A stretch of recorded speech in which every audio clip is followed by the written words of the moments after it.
삼성전자하고 이제 하이닉스 엄청나게 고공행진을 하고 있는데 앞으로도 계속 발전할 수 있다고 저희가 보면 될까요? 삼성전자와 SK 하이닉스의 실적에 대한 의심을 하지 마셔라. 다만 자본시장에서는 전혀 다른 겁니다.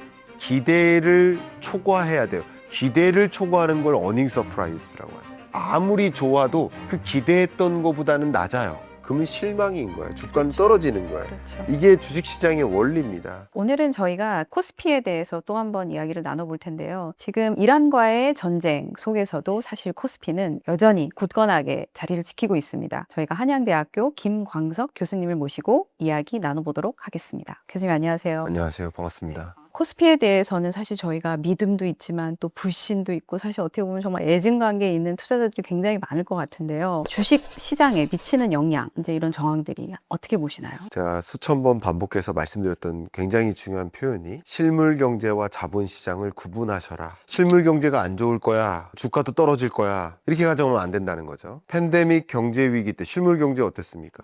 안 좋았죠, 당연히. 경제 위기니까요. 역성장했던 해예요. 근데 주가는 어땠습니까? 주가가 치솟고 집값이 상승하고. 중동 전쟁이 언제 끝날까요? 중동 전쟁은 늘 온고잉 했던 것 같기는 합니다만 아무도 모르는 주제예요.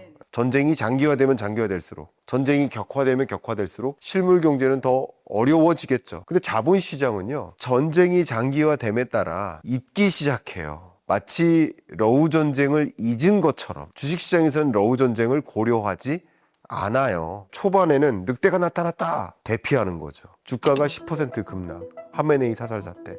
그 다음날 끝날 것 같아 하면서 다시 10% 급등. 그리고 한 일주일 지날 때는 무슨 이슈가 터지면 5% 하락. 계속 롤러코스터 장세를 가져왔지만 어느 특정 기간이 지나면 주식시장에서는 추가적으로 전쟁을 변수로 보지 않아요.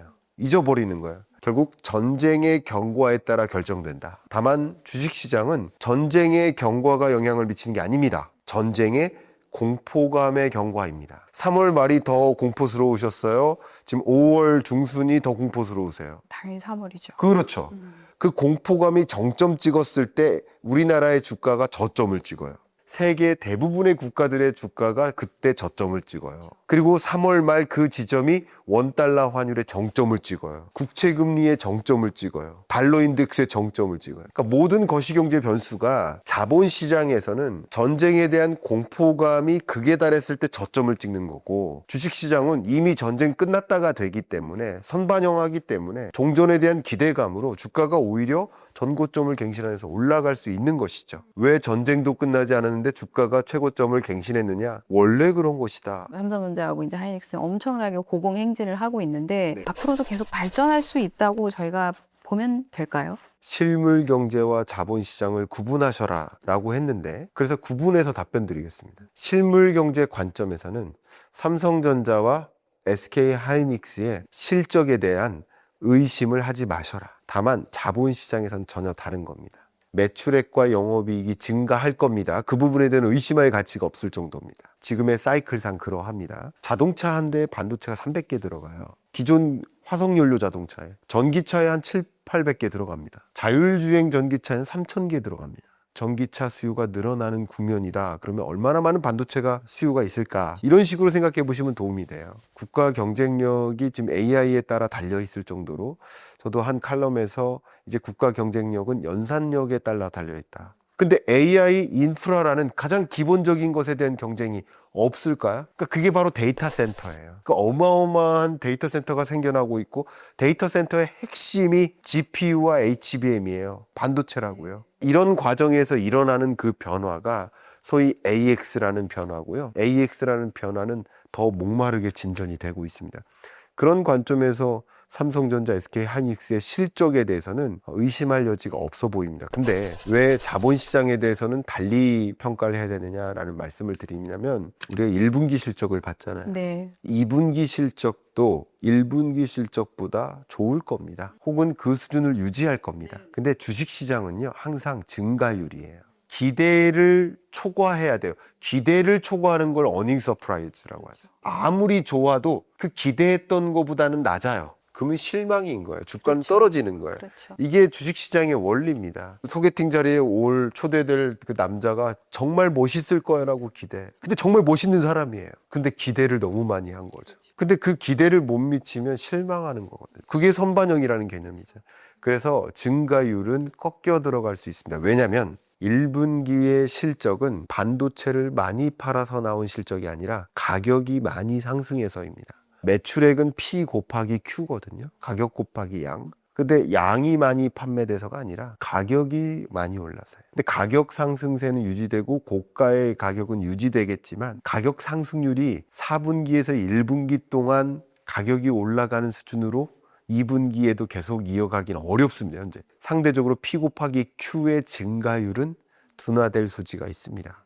그런 면에서 주가가 계속 갈 것이다, 앞으로 계속 올라갈 것이다, 그렇게 장밋빛을 그리기는 어렵고요. 여러분 판단하시기에 매출액이나 영업이익의 증가율이 유지될 거야 라고 판단하시면 주가에는 긍정적이겠지만, 그렇지 않게 실적이 나올 거라고 한다면 주가는 또 부정적으로 평가하기 시작할 겁니다. 그게 바로 컨센에 부합하냐 아니냐. 제가 답을 정해놓기보다는 어떻게 주식시장을 평가해야 될지에 대한 기준을 드리는 게 여러분께 도움이 될 것 같아서 말씀드립니다. 굉장히 현실적인 답변이었던 것 같습니다. 지금 미국 같은 경우는 케빈 월시가 어떠한 이제 뭐 정책을 펼칠 것이냐, 근데 금리 인하는 뭐 이미 물 건너갔다, 어렵다는 이야기도 사실 상당히 오랫동안 나오고 있는데요. 교수님은 어떻게 생각하시나요? 시장의 반응은 금리 인하 시점이 더 뒤로 지연됐거나 어쩌면 금리 인상할 수도 있어, 시장은 이렇게 가정하고 있는 거예요. 금리 인하에 대한 기대감이 반영된 주가이기 때문에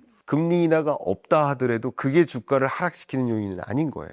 근데 이 상황 하에서 만약에 금리 인상이 단행된다, 그러면 그 부분은 기대치 못했던 쇼크죠. 어닝 쇼크죠, 쉽게 말하면. 그렇기 때문에 그때는 주가의 조정이 있을 수 있죠. 그래서 저도 여러분들께 5월 증시를 판단하실 때 예의주시하셔야 될 가장 중요한 변수는 바로 물가지표다, 그런 말씀을 드렸어요. 왜냐하면 미국 기준으로 말씀드리면 미국 CPI 물가지표가 각 월 중순에 딱 나오고요.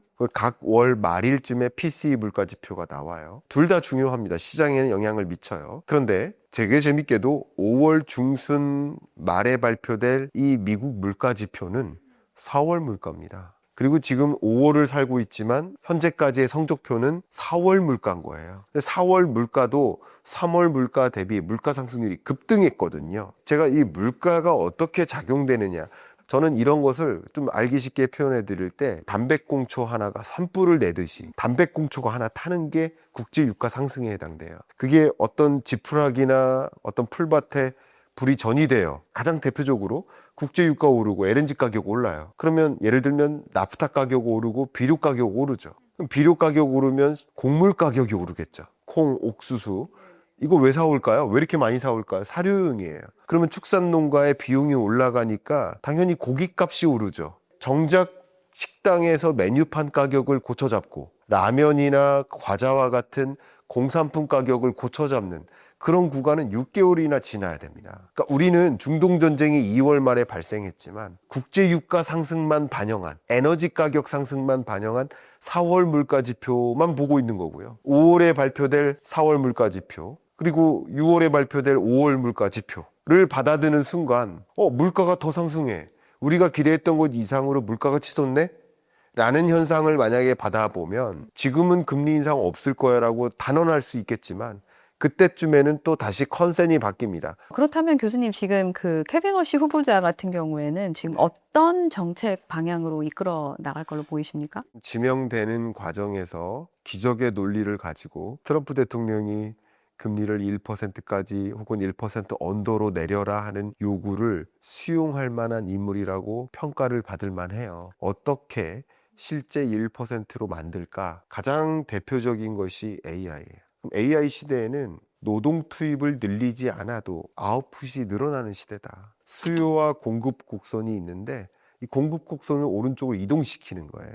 오른쪽 이동시키니까 총 수요는 늘어나는데 가격은 떨어져요. 변호사가 AI를 데리고 법률 서비스 할 때 비용을 덜 요구해도 그렇죠. 되잖아요. 네네네. 그런 식으로 가격이 떨어질 수 있다. 그러니까 AI 시대에는 인플레이션은 걱정할 대상이 아니다라는 논리를 한 가지 펼칩니다. 두 번째 논리는 지금까지 연준은 근원 PCE 물가 상승률을 가지고 미국 물가가 지금 현재 어떤 상태에 와 있나를 진단해 왔던 거예요. 케빈 워시는 이번에 절사평균이라는 표현을 씁니다. 예를 들면 반 아이들이 있는데 우리 반 아이들이 공부를 작년보다 잘했나? 못했나? 보고 싶어요. 근데 극단적으로 성적이 오른 아이가 있어요. 극단적으로 성적이 떨어진 아이가 있어요. 그런 아이들을 굳이 성적에 반영하면 전체적으로 우리 반 평균 성적, 공부 학업 수준을 평가하는데 방해가 될 때도 있어요. 그렇기 때문에 그 아이들을 제외하고 평가를 하는 그런 노력이 절사평균의 개념인데, 이 절사평균의 PCE 물가를 도입하겠다는 거예요.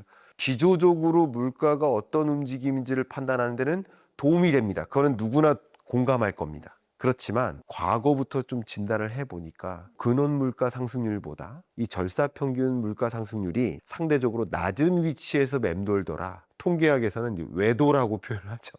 이 외도가 낮게 형성되어 있다라고 평가를 하는 거예요. 그러니까 자, 이 부분도 기적의 논리인 건 맞아요. 물가 상승률을 절사평균 PCE 물가를 가지고 미국 물가를 이제 진단하자라고 접근한다면 어쨌든 금리를 인하시킬 만한 그건 논리가 됩니다. 명분은 됩니다. 지금 말씀드리는 것들이 다 명분은 돼요. 케빈 월시의 주장대로라고 한다면. 그 다음 이제 세 번째가 대차대조표 축소입니다. 양적 완화도 하고 양적 긴축도 하는데, 대차대조표를 축소하는 일은 금리를 뭐 0.5%포인트 올리는 효과랑 비슷해요. 그러니까 대차대조표를 축소하는 대신 금리를 인하하겠다. 0.5% 금리를 인상하는 장치를 도입함과 동시에 금리를 0.5%포인트 인하하면 그게 결과적으로 같은 온도를 유지시키는 것이다. 에어컨도 틀고 보일러도 틀면 온도는 똑같지 않느냐. 그런 논리인 겁니다.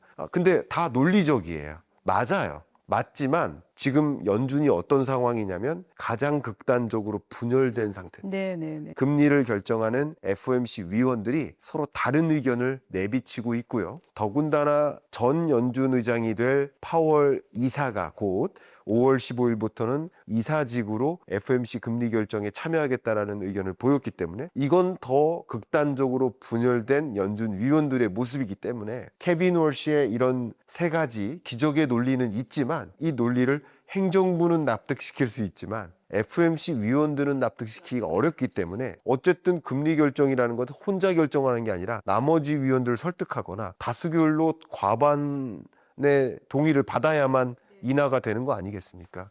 그런 면에서 상당히 어려울 것이다. 더군다나 6월 FOMC 회의가 케빈 월시의 첫 번째 FOMC 회의가 될 것인데, 근데 6월까지는 5월, 6월 동안 발표될 미국 물가 지표를 볼 텐데 어쨌든 불안하게 전개될 것이거든요. 그 상황에서 그 기적의 논리가 수긍이 될 것인가, 수긍이 안 될 가능성이 더 높다. 그렇게 의견을 드립니다.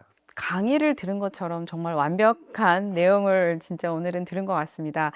제가 여기서 지금 가져갈 수 있는 내용은, 저는 사실 키워드는 일단 실물 경제, 그 다음에 자본시장은 두 개는 사실 별도로 봐야 된다. 또 케빈 월시에 대해서도 그가 과연 기적의 논리는 펴지만 정말 앞으로 어떻게 펼쳐질지는 다 같이 한번 지켜봐야 될 것 같습니다. 지금까지 투자 360이었습니다.